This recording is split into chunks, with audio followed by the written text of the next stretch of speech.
Assalamualaikum warahmatullahi wabarakatuh. Perkenalkan, nama saya Anggi Lestari dengan NIM C1C022124 dari Prodi Akuntansi, Fakultas Ekonomi Bisnis, Universitas Jambi. Di sini saya akan mempresentasikan mengenai materi akad mudharabah dengan dosen pengampu Dr. Wirmi Eka Putra, SE MSI. Nah, langsung saja kita masuk ke materi yang pertama, yaitu mengenai pengertian akad mudharabah. Nah, akad mudharabah ini merupakan suatu transaksi pendanaan atau investasi yang berdasarkan kepercayaan. Kepercayaan merupakan unsur terpenting dalam akad mudharabah, yaitu kepercayaan dari pemilik dana kepada pengelola dana. Nah, secara teknis mudharabah ini adalah akad kerjasama usaha antar pemilik dana dan pengelola dana untuk melakukan kegiatan usaha. Laba dibagi atas dasar nisbah bagi hasil menurut kesepakatan kedua belah pihak.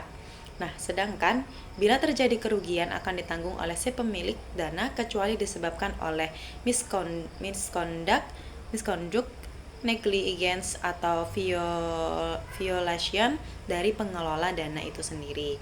Selanjutnya jenis akad mudharabah. Nah, di sini ada 3 jenis akad mudharabah, yaitu yang pertama mudharabah mutlakah atau yang artinya merupakan bentuk kerjasama antara syahibul ma'al dengan mudharib yang tanpa syarat, cakupannya yang luas dan tidak dibatasi oleh apapun. Adapun mudharabah muqayyah yang kedua, yaitu merupakan kebalikan dari mudharabah mutlakah, yang dimana mudharib dibatasi dengan batasan jenis usaha, tempat usaha, dan waktu, serta lainnya. Ada 2 macam mudharabah muqayyah adalah sebagai berikut, yaitu yang pertama al-mudharabah muqayyah on balance sheet dan yang kedua adalah al-mudharabah muqayyah off balance sheet. Nah, itu adalah kedua hal yang berbeda. Dan jenis akad mudharabah yang terakhir yaitu mudharabah musyarakah. Nah, mudharabah musyarakah ini adalah mudharabah di mana pengelola dana menyertakan dana modal atau dananya dalam kerjasama investasi. Di awal kerjasama, akad yang disepakati adalah akad mudharabah dengan modal 100% dari pemilik dana. Materi selanjutnya yaitu dasar syariah. Dasar syariah ini ada 2, bersumber dari 2 hukum, yaitu yang pertama Al-Quran, sebagaimana yang dijelaskan dalam Al-Quran, yaitu maka jika sebagian kamu mempercayai sebagian yang lain, hendaklah yang dipercaya itu menunaikan amanat atau hendaklah ia bertakwa kepada Allah Subhanahu wa taala sebagai Tuhannya. Terjemahan dari Quran surah Al-Baqarah ayat 283. Dan yang kedua ada dasar syariah yaitu as-sunnah. Nah, dari Soleh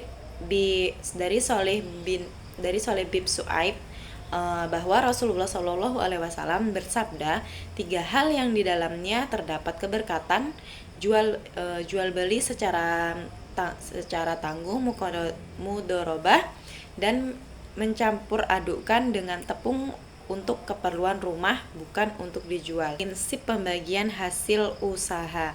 Nah, bagi hasil dalam transaksi mudharabah merupakan pembagian atas hasil usaha yang dilakukan mudharib atas modal yang diberikan oleh syahibul ma'al. Nah, bagi hasil atas kerjasama usaha ini diberikan sesuai nisbah yang telah dituangkan dalam akad mudharabah. Pembagian hasil usaha mudharabah dapat dilakukan berdasarkan pengakuan penghasilan usaha mudharabah dalam praktik dapat diketahui berdasarkan laporan bagi hasil atas realisasi penghasilan usaha dari pengelola dana. Tidak diperkenankan mengakui pendapatan dari proyeksi hasil usaha atau menghindari perselisihan dalam hal biaya yang dikeluarkan oleh pengelola dana. Materi selanjutnya yaitu mengenai contoh perhitungan pembagian hasil usaha. Nah, misalnya di sini disimpulkan laba dari suatu usaha itu laba bersihnya 100.000. Nah, perhitungannya yaitu ada 2. Yang pertama berdasarkan prinsip bagi laba atau profit sharing dengan nisbah pemilik dana dibagi dengan pengelola dana yaitu 30 30/70. Yang artinya pemilik dana mendapatkan 30% dari hasil laba yaitu 100.000. Yang hasilnya yaitu 30.000, dan pengelola usaha 70% dikali dengan laba 100.000 mendapatkan 70.000. Dasar pembagian hasil usaha ini adalah laba atau neto, yaitu laba kotor dikurangi dengan beban yang berkaitan dengan pengelolaan modal mudharabah. Dan yang kedua, berdasarkan prinsip bagi hasil, maka pembagian hasil usaha adalah laba bruto atau laba kotor, bukan pendapatan usaha dengan nisbah pemilik dana dibagi dengan pengelola dana. Misalnya dengan perbandingan 10/90.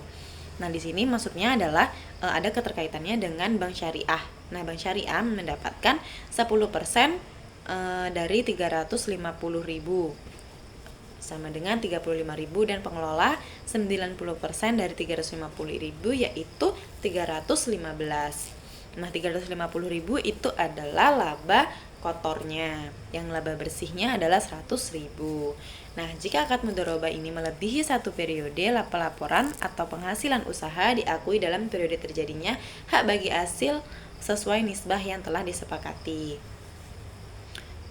Materi selanjutnya yaitu perlakuan akuntansi menurut PSAK nomor 105. Nah, dana mudharabah yang disalurkan oleh pemilik dana diakui sebagai investasi mudharabah pada saat pembayaran kas atau penyerahan aset non-kas kepada pengelola dana. PSAK 105 paragraf 12.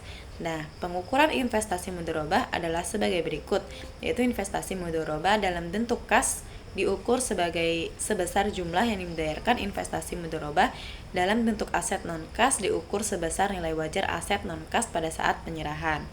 Nah, sedangkan dalam investasi mudharabah yang diberikan dalam aset non-kas atau aset non-kas tersebut mengalami penurunan nilai pada saat atau setelah barang dipergunakan secara efektif dalam kegiatan usaha mudharabah, maka kerugian tersebut tidak langsung mengurangi jumlah investasi, namun diperhitungkan lagi pada saat pembagian bagi hasil.